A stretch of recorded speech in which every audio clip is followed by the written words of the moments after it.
So our next speaker really needs no introduction, but I'm going to do it anyway. Our next speaker, gosh, I can't remember a time in the Mac community where Charles hasn't been a presence in some fashion or another. You probably all know his blog, cryptid.com. How many articles are you up to now? 3,800. 3,800, all written by? Me. Except for two. Except for two. Nick McSpadden, and Alistair Banks, and other. Do you normally take contributions if people want to make? If anyone's interested. I'll keep that in mind. What else?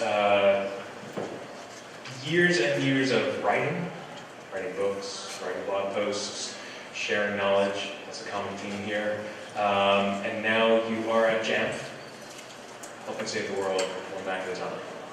Something like that. Something like that. All right, everyone, warm welcome for Charles Page.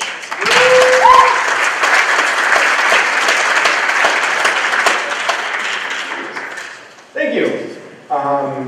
So a warm thank you to Ed as well for that lovely playlist and introduction. So I'm here today to talk about, we're building up to something. Does anyone want to just take a crack at what it is before I get started? Just total spoiler. So we're building up to 2010. Or we're coming from 2010. Who was at MacTech in 2010? We got 1, 2, 3, 4. You don't count if you run the thing. So something happened here in 2010 that kind of represents everything I used to love about this community. Did anyone see my talk last year? So about a quarter of the room. So last year, the thesis of the talk was that Apple was kind of starting to divest away from building server services. And this slide lays out the number of services that was on the server going back to Rhapsody. And I had to dig up product manuals for Rhapsody from my basement, which is scary and spider-ridden. Actually, there are no spiders. It's Minnesota. And I laid out this thesis that we got more services, we're getting less, and Apple's kind of going away from some of these more complicated things that we've been doing for a long time. But one thing that I didn't, so there's the recap of last season.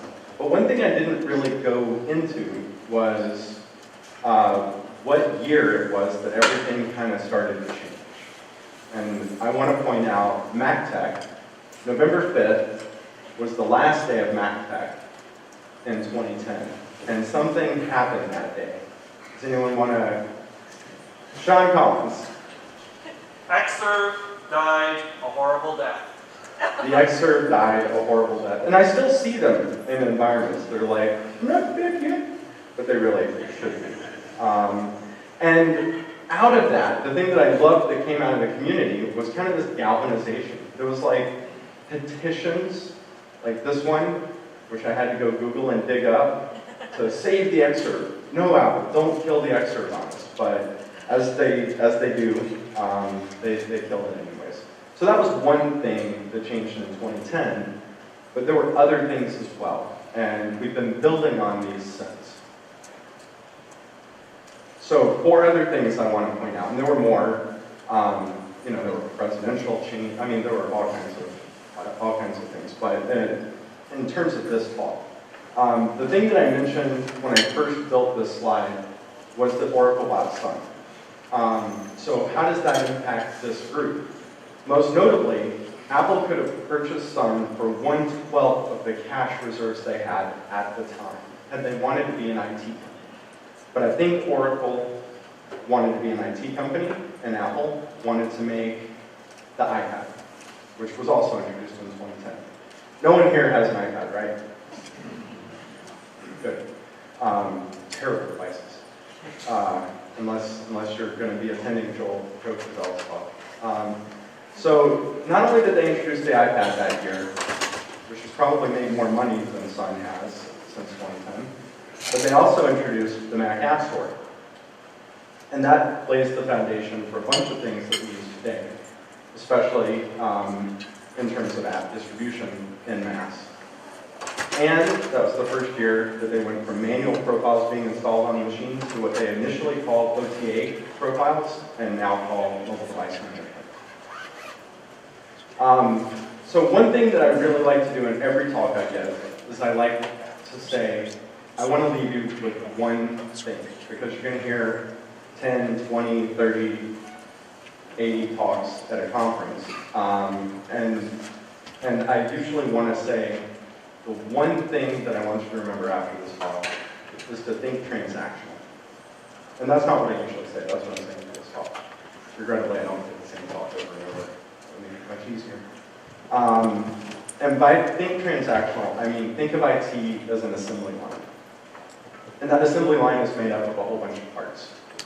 There's procurement, and that's the purchasing of gear. There's architecture, people who plan the way that the gear is going to be implemented and owned long-term. Packaging, QA, there's release management. Is anyone getting, like, that's good back? You are? Sorry. There's deployment, service desk, desktop support, the people who take those on-sites, those desk visits, accessing shared service, the network techs of the environment. And I was talking to someone outside before the session who said, it seems so impersonal now. Used to, I knew every machine. I knew what they were doing on the machine. I knew what was on the machines. And as we've grown and users are distributed all over the world, I don't know what they look like. When they call, I say, what do you do? But this is what we're moving towards. And I typically find it starts with when the organization hires the junior tech, or your consulting firm hires the junior tech. So who's hired their junior tech? Who has the assembly line? And who does everything? So why do we need to be transactional in this way? Well, it's because otherwise we can't keep up. As Meg will tell us in her talk, populations of devices are exploding in a lot of environments. It's also because Apple can't keep up with the old way. Has anyone worked at an organization where they had their own Apple SE, would come on site and tell you how to do all the things? Is it kind of hard to get them to come out anymore? Yeah. You know, now Apple relies on third parties to do much of that, if anything. Or they just say, it's so easy you don't need us anymore. So you can hire professional services, but Apple doesn't want you to need. So that's a huge difference. Like, some organizations have a year or 3 to build a deployment and to do a POC, and they might not need to hire professional services at this point because they might use a vendor who manages all the stuff for them. Other organizations might choose to build a whole tool chain, and they might choose to hire professional services. But the key is Apple doesn't want you to need to hire professional services anymore. We also need to get away from the human-centric kind of approach. I used to love being the person that my customers call, and I could fly in my cape, my tights. I never wore tights. You do not want to see me in tights. Unless you do. If you do, raise your hand. So that was great for our egos. Like, we got to be the superhero. We got to come in, save the day, and the users loved us, and sometimes they hated us, and all in all. But the problem is then sometimes we would leave, and the organization would be set back a year, and it would be hard to replace us, or our replacement would replace the entire tool chain and put the deployment back a year or 3. And then came MDM. So it moved to MDM, simplifies deployments, and moved to BEP, reduces imaging requirements. Suddenly, Greg has something to talk about, because he never has anything to talk about. And we have not 1 but 2 presentations on BEP. No presentations on BEP that I'm aware of. but that makes software distribution easier thanks to the Mac App Store. And then IPA-based app deployments, which on the Mac would be more of .app-based deployments of apps, makes it much easier as well. And this allows for more vendors to kind of get into the device management space and for Apple to do less of that. Apple's goal at this point is obviously to provide an API that all of the vendors can use to manage devices. And this means devices are more secure. Why are they more secure? A, because of other things that I'm going to talk about later, but also because there's less configuration required because it's easier to deploy those configurations from a single place. So what else isn't scalable?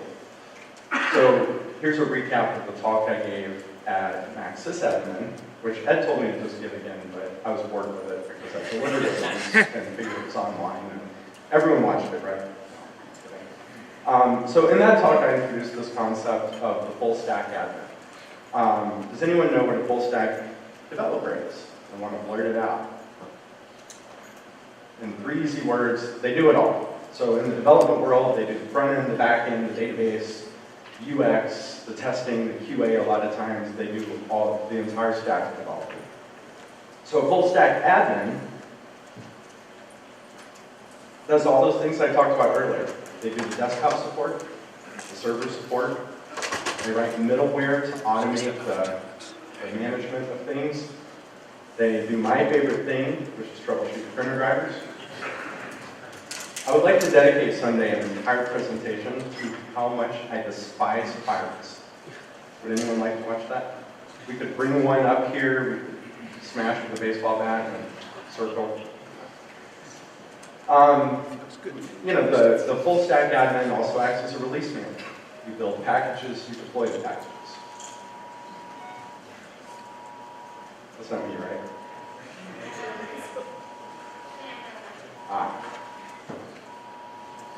What is the appropriate response while you're on stage here? Do you know where your children are? Minnesota. Hopefully.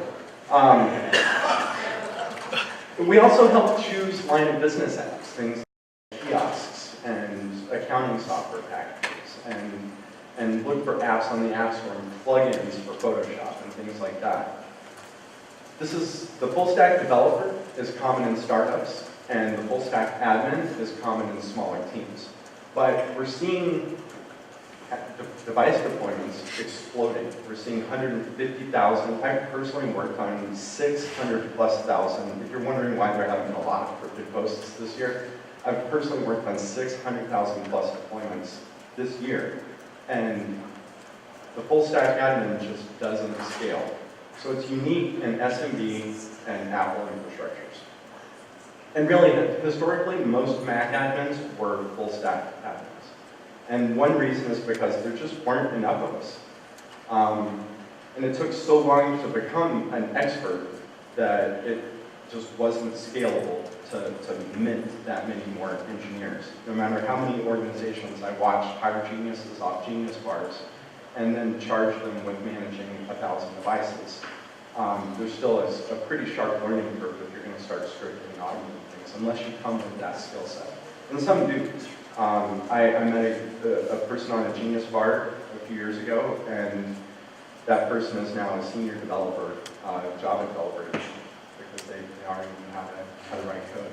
But also deployments weren't big enough to warrant like starting to hire additional people to split duties. Also, now they pretty much all work at Facebook. In case you haven't noticed, they've been on a hiring frenzy and stealing all of their people. Like that one. And yes, I just called them good people.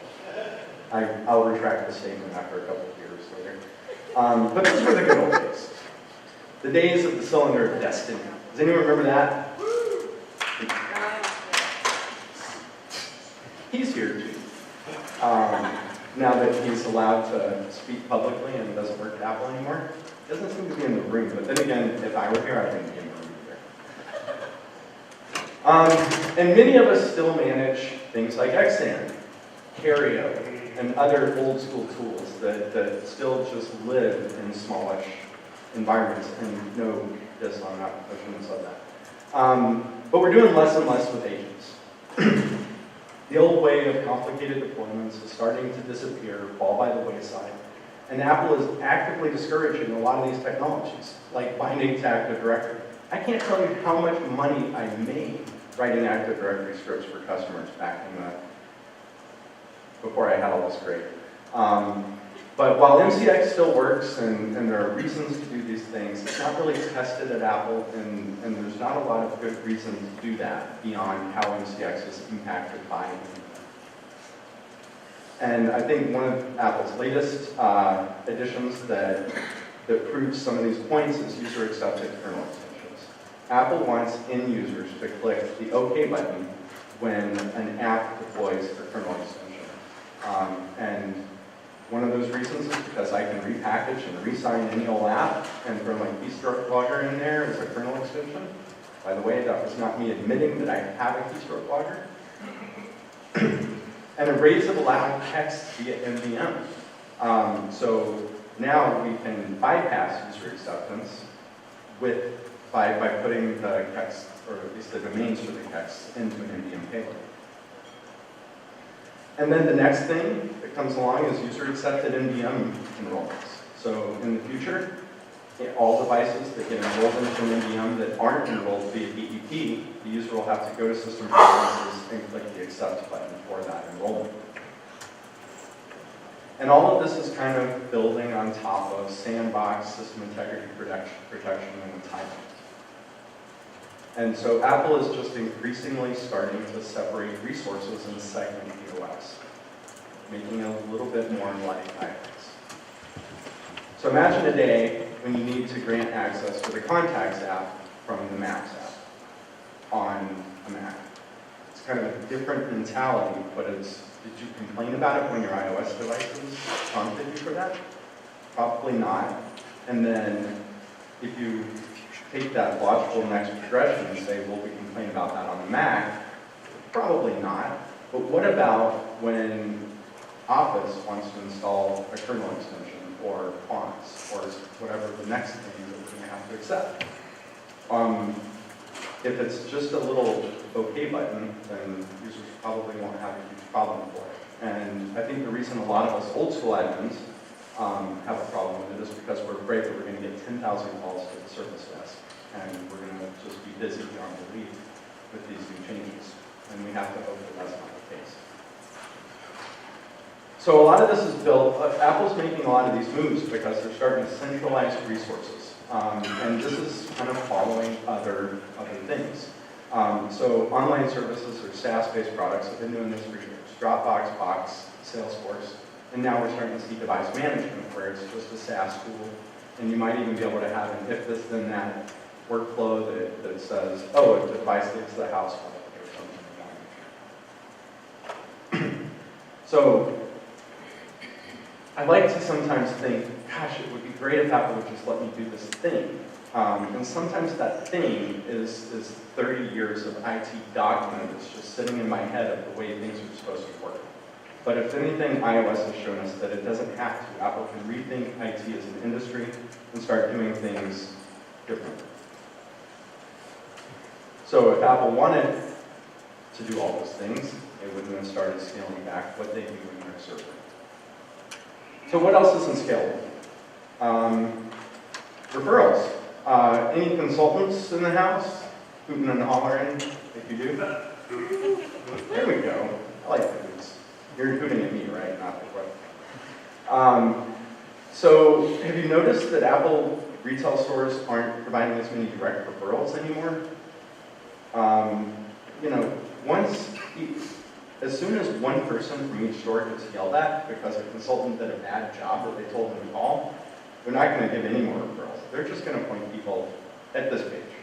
And they can't scale their professional services fast enough, and so they need the consultants network, but they're not going to want to do direct referrals. It's just not transactional.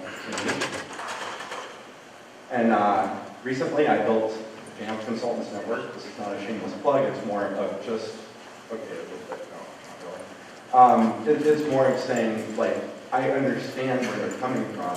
We have 15,000 customers, and trying to trying to go through that same stuff is very challenging. And so the third parties. Apple's not building all the management tools because they can't solve for every single use case, especially not Mike Lynn's use cases. And so there are tons of vendors in a multi-billion-dollar industry that are trying to solve for those problems. And for each organization, some of these tools might be better for the people in those organizations than others. For example, if you're an MSP, you might want one of these tools that is specifically geared towards MSPs. And this is just a small sampling, so no offense if you work at a company who was SCID, but there's a much more comprehensive list.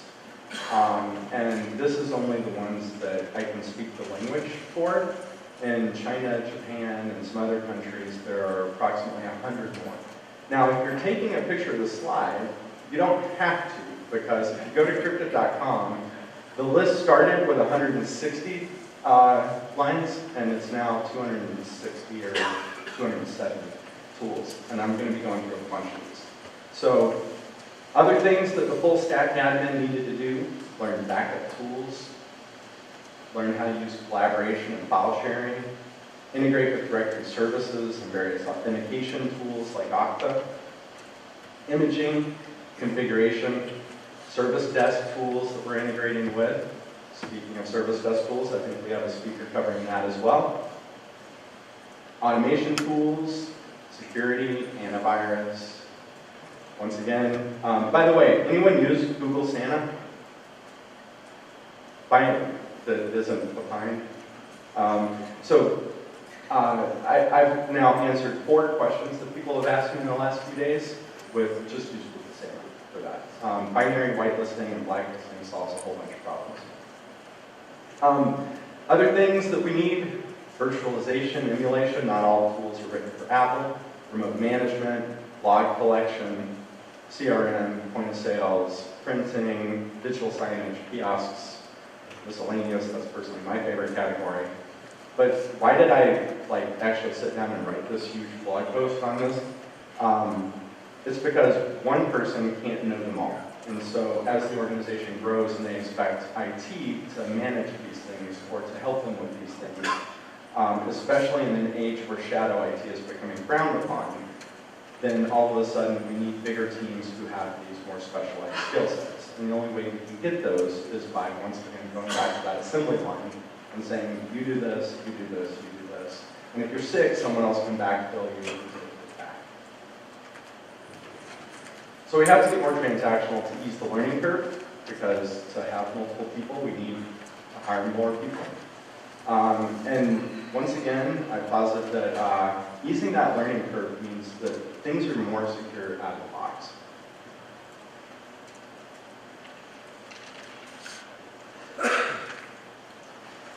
And a higher level of security means that there's less configuration required.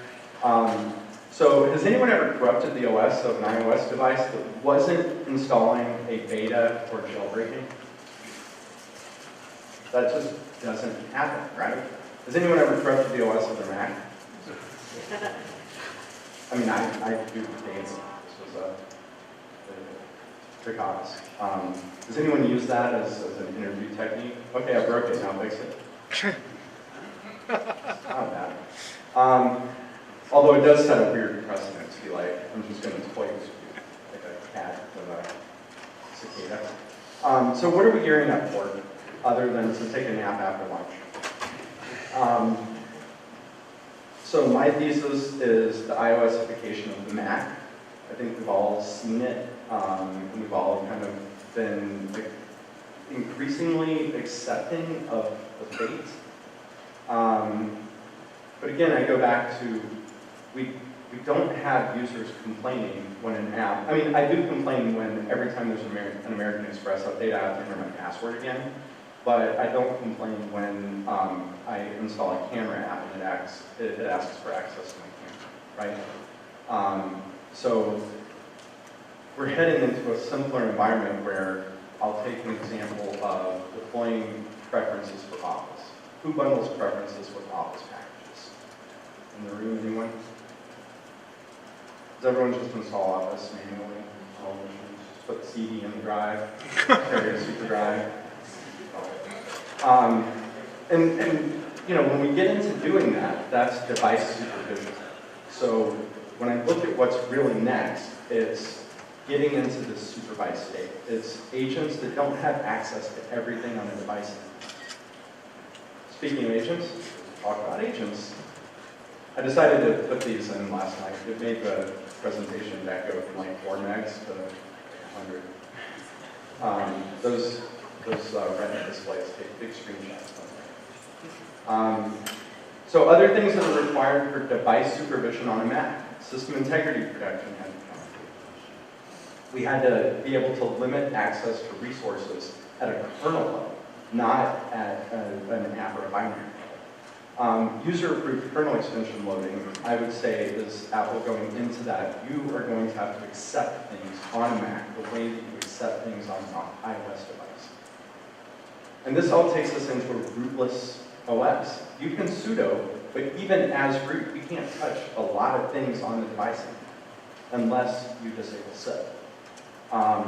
We have containers and APFS. Thanks, Tim, for giving us a talk on containers. And really what this brings us to is the secure enclave.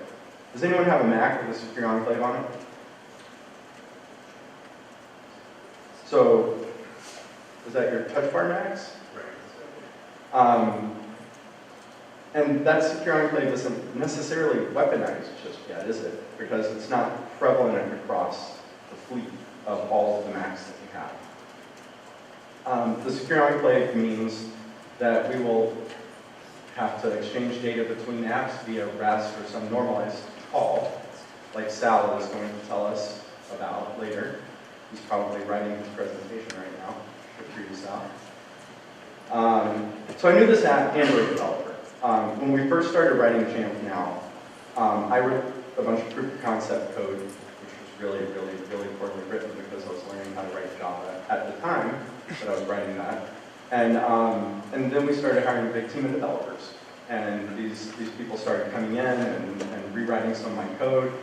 And we were talking about managed open-end and what managed open-end is. And managed open-end segments resources.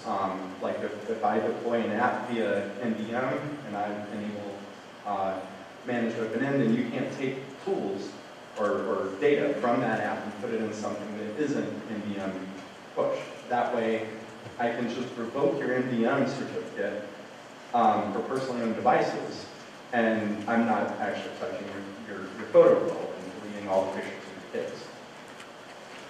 And this Android developer was like, oh, they tried that in Android years ago and it didn't work. And we started digging into why. And it's because at the time, Android didn't have anything that would help with segmenting resources from the system. So people could just break out of the limited environment, use Crush to move files around, and take data out of that secure enclave area and move it into a less private area. So Apple is able to then guarantee that they're segmenting this data by doing this. And the secure enclave is, I think, the last piece of that to drop. So Apple is out there rewriting how IT is done. And they're doing this because, A, they can, and B, because there's an explosion of Mac devices coming. And if they didn't simplify this whole thing, then there wouldn't be enough people to manage these devices. And they just want to make devices. They do have professional services to enable some of their larger deployments, but that's not a cash flow that is scalable for them or most companies who make software and hardware. Otherwise, they just kind of can't grow fast enough.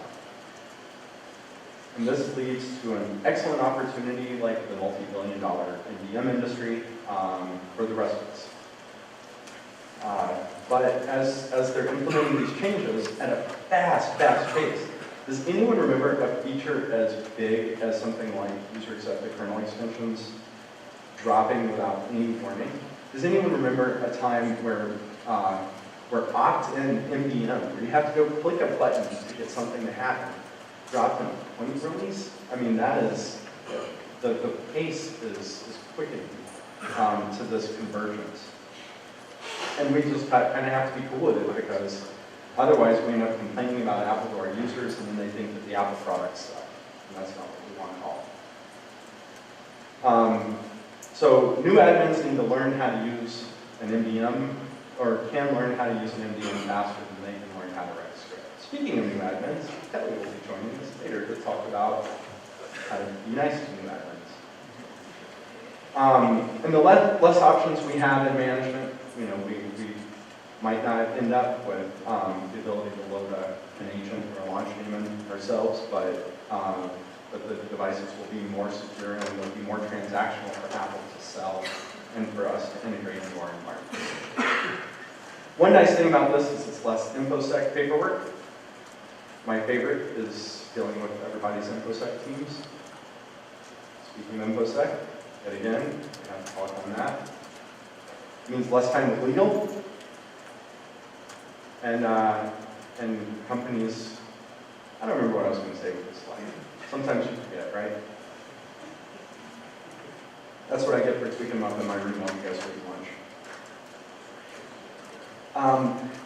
So if device supervision allows us to separate organization-owned data from personal devices, one thing that's key there is BEP or opt-in. So we can't just start managing devices randomly because they plugged into a kiosk and it asks them if they wanted to install a profile.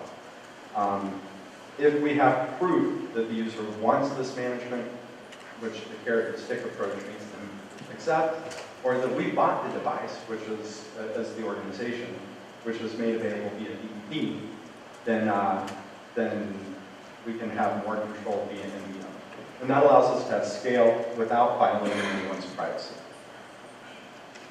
But it's not as fun for some.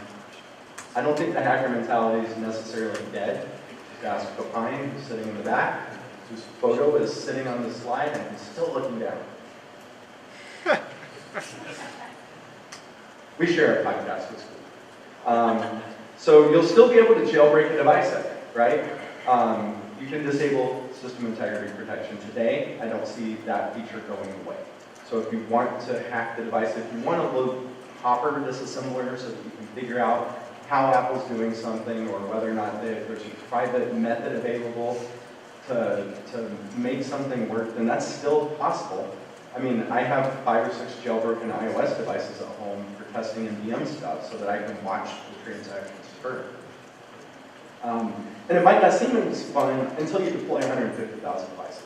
And no matter what you do, that's just fun. And it sucks. And then it's fun, and then it sucks more. And that's possible today, and I don't think it was back even 5 years ago necessarily. And in the future, it'll be even easier to do. But all these different organizations and all these different tools means that there's starting to become fragmentation in the community. So are you a Mac admin? Are you a Jamf admin? Are you an AirWatch admin? Are you a FileWave admin? I only say that because he walked in the door. Are you a Monkey admin? Are you a mobile admin? Thanks to Slack, we're still staying cohesive. It's still one group. It's not really broken apart into a huge fragmented set of clicks. Luckily, there are channels, so small clicks form, but we're still all kind of Apple admins. So we've stayed together as a community because we share, and this is what I love about the community, which a lot of the people in this room, I see their contributions, and the contributions aren't always the same, but we're typically pretty kind to each other. Even Greg, when I asked him a question, like 5 minutes before I was going on for the keynote at JNUC, I was asking Greg questions, and he was responding back in Slack. Yes, I'm here. Oh, sorry. So let's stay that way. If you write tools, I think, or if you use tools that don't have them, the kind of the MDM thing is the way, and so leaning on vendors to introduce that, or if at my company we don't have enough of the stuff in MDM and we use our agent for things, tell us to stop doing that. And if you don't, there are other ways to contribute. There's documenting things. I know that a lot of people who write code hate writing how to use their code. There's QAing things. There's training on things. There's contributing graphics for tools. I bought on various websites stock photos, stock images to give a few of my friends for their apps that didn't have icons yet. They're still using the Apple icon. There's all kinds of things that we can do. So the future, this is the one thing I want to leave, once again, going back. When you think of Apple's roadmap, which they will never make public, and I know you're never supposed to make a roadmap, but when you think of Apple's roadmap, just think the next thing that they're going to do, if you have a question, is they're going to do things to be more transactional in nature. They're going to do things so that they have to talk to fewer people, so that it's easier to use and simpler. And then build tools capable of scaling, because you never know when your company is going to hire another 500 people, or when you're going to want to take your tool chain and go work at a bigger company that needs it. Following Apple's trends is kind of key. And as with user-accepted kernel extensions, Mike had this whole thing that he sent Apple, and they went ahead and basically took his recommendations, because I think when I read them, they were really transactional in nature. And we'll have to build tools, because Apple will still have gaps. Speaking of gaps, Shane will be here to talk about one of them. But remember that assembly line.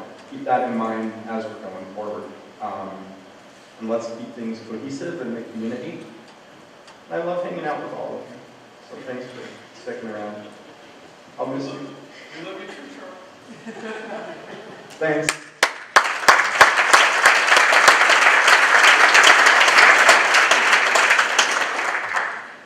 Are we going to get questions? Yeah. Any questions? We have a moment for questions. Everyone has questions for Charles. None? It should. Sweet. Oh, There's Adam? Hang on.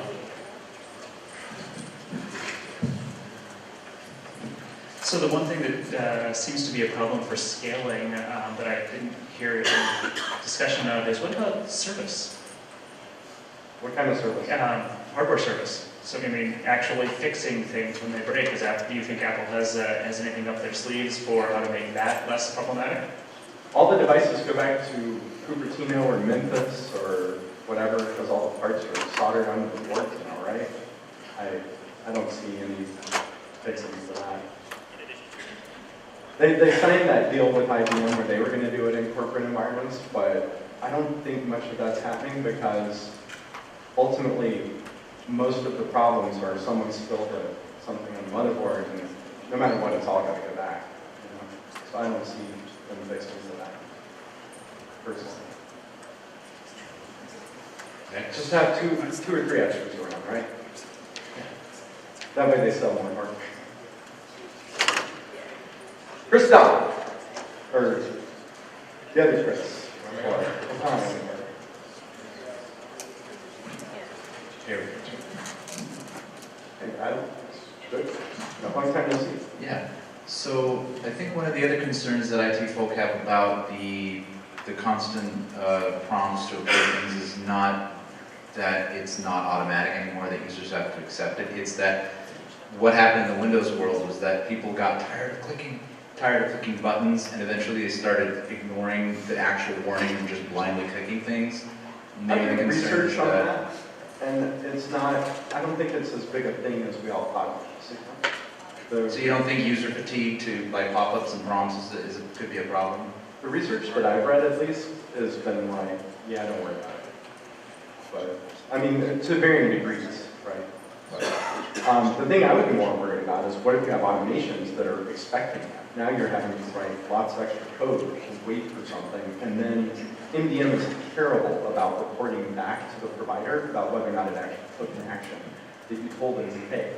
So my bigger concern would be, that as an MDM code writer or whatever, that I don't know whether something happened, so I'm going to maybe have to pull the device and try to do tasks over and over, like, but I don't see that being negotiable. So, like, complaining about it, I don't think it's going to save me much time.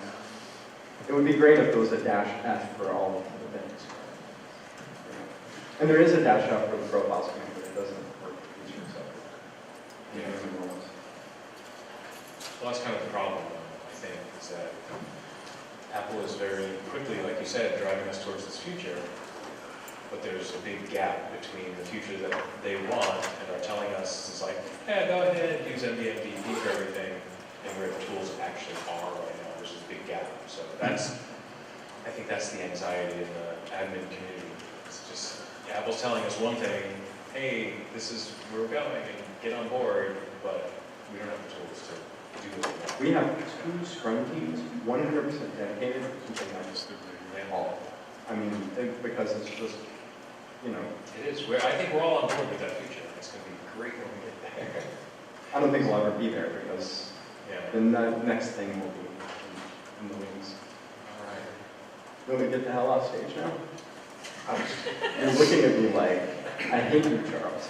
And I just feel the phone. I love you, Charles. That was facetious.